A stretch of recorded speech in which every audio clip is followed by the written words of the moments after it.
Hello everyone, welcome back to Crafting with Jeanine. Today's video is going to be how to make your own tumbler arm. Depending on how you came across your turner. Like in my last video I talked about I made my turner, so I make my arms to go with them. If you buy off of Amazon through some of the links that I posted, you might not be able to make them like this depending on the turner that you got. If a turner says that it uses 1/2 inch or 3/4 inch PVC pipe for the arm, you can still do them this way. If they use a different diameter, because there's some that use a way different diameter, and it's a design, it's kind of design genius in a way, because then you have to get the arms through them. You can't kind of cheat the system and make your own. So this is for if you purchase one off Etsy and they use 3/4 inch or 1/2 inch PVC, or you made your own, or you found one that uses this. This is how I like to make my arms for my tumblers. So the first thing you're going to need, and I cut this ahead of time because the saw makes a very loud and shakes everything. So I didn't want a shaky video. So you're going to need a piece of pipe cut to 12 inches long. 12 inches is a pretty good size for just about every cup that there is, with the exception of a few. You might have to cut them longer, but you'll just have to like base it based off of the cup itself. So like this one, there's plenty so that it has room to go into the turner, and then still give you a grip handle to grip off to put it on and off. So there's that.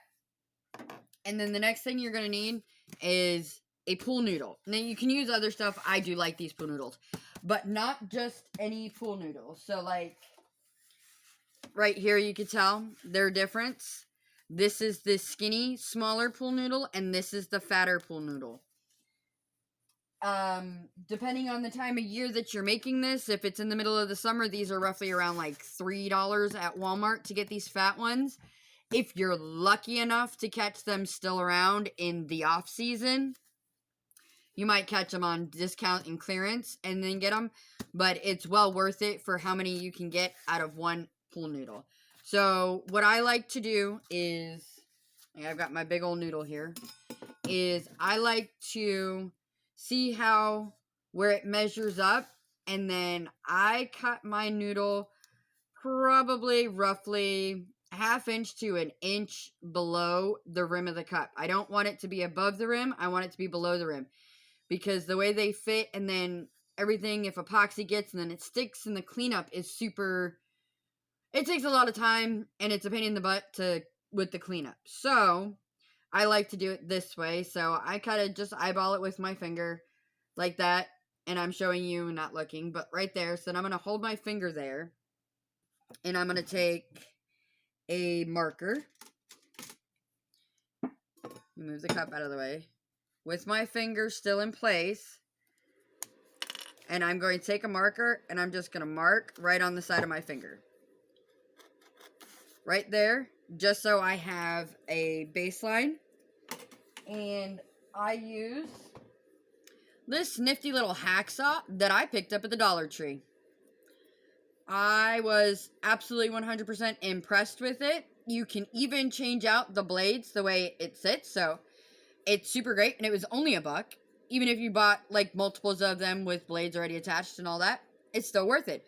Only $1, and it works really great. It is also what I use to cut my PVC pipe from the Dollar Tree. That, and then all I do is just come right here to the side of the line, and then just cut straight down. Super easy to cut the pool noodle, but it cuts through the PVC pipe really well. So then the next thing that you're going to want is some silicone. You can use white or whatever. I just have this clear silicone for something else, for other things that I do, so I'm using that.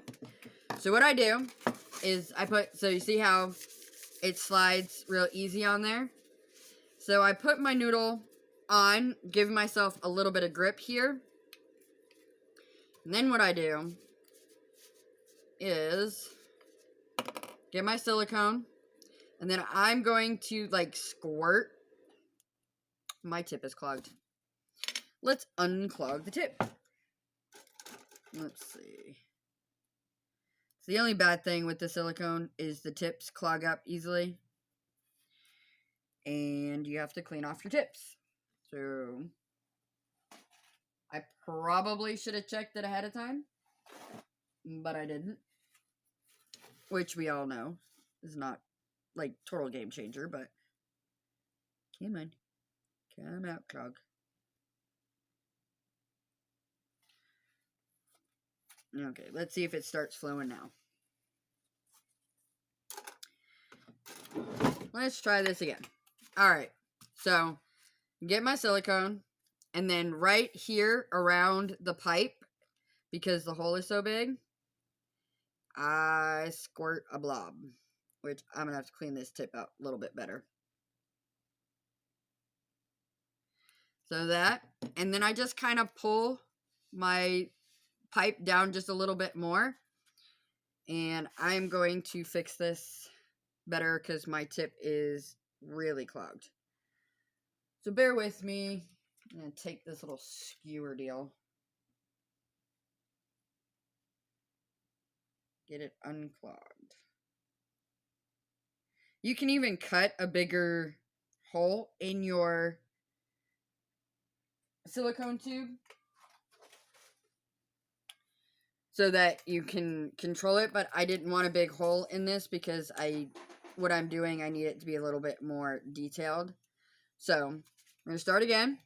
So what we're going to do is we're going to squirt a big old bead right around there. And then I'm going to slide the pool noodle up some. And then I'm going to do it again. Squirt a big old bead. There was an air pocket. And pull it up. Because as I pull up, if you notice, it sucks it in. So that I'm going to do it again. And this should be my final time that I have to do this. So then I just pull it up and it sucks it in. And then right here at the end part, I'm going to take some more and just kind of go right around the top of this pipe. So in turn, what I'm doing there by adding some, sliding, adding some, sliding, I'm giving some of the silicone to bond on the inside of the noodle so that it doesn't want to come off when you pull it in and out of your cups. Because you want your arm to be really secure inside a cup. So you want it to be so when you go to pull it out that you're not pulling the PVC pipe and then you've got pool noodle stuck in your cup. So you want to pull it like that. So then from here, what I do is I just let this sit. And because it's silicone, it's not going to drip and run. So I'm just going to let it sit and dry. I'm going to leave that until tomorrow. I am not going to touch that or at least use it until tomorrow or after that. Because the silicone really does need a good 12 to 24 hours to set up for it to stick the way it's supposed to.